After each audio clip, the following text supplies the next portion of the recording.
Anong gagawin natin dito? Isip na tayo? Ha? Isip na tayo na? Ha? Anto ka na?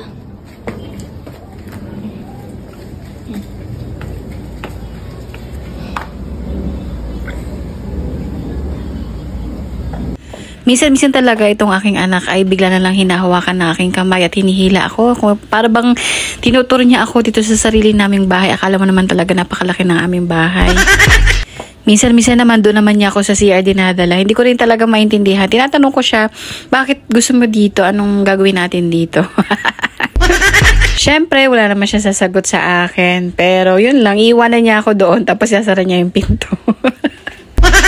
So, ito na nga. Meron akong 1,120 pesos kanina at namalengke na nga rin ako. So, ito na yung lahat ng nabili ko. Meron lang sukli sa akin na 50 pesos. Tamang-tama sa pag-refill din namin ng aming mga water.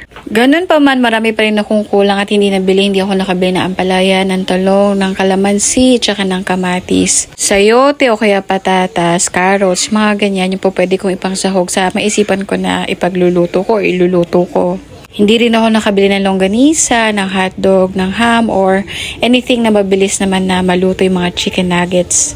Wala rin akong broccoli. So, masasabi ko talaga na nagtataas talaga ang mga bilihin at pababa na lang talaga yung value ng pera. Yung 1,000 mo, parang konti na lang talaga yung mabibili niyan. Kahit anong tipid ang gamitin mo or gawin mo, talagang hindi mo mabibili lahat ng pangangailangan mo riyan. Pero, ganun pa man, nagpapasalamat pa rin ako kasi nakakain naman kami ng tama, ng maayos.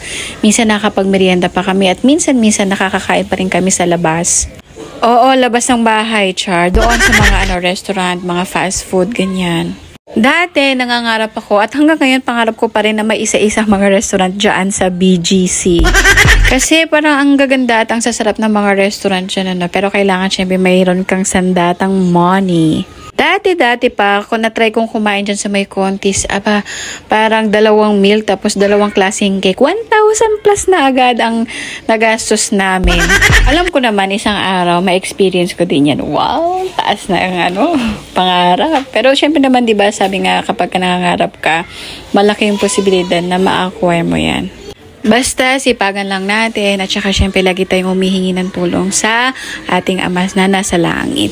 So yun lamang po for today's video. Ingat kayo. Bukas ko na i-share sa inyo itong aking butter spicy shrimp. So yun lamang po, pakishare ang aking videos. Ingat po kayo palagi. Good night!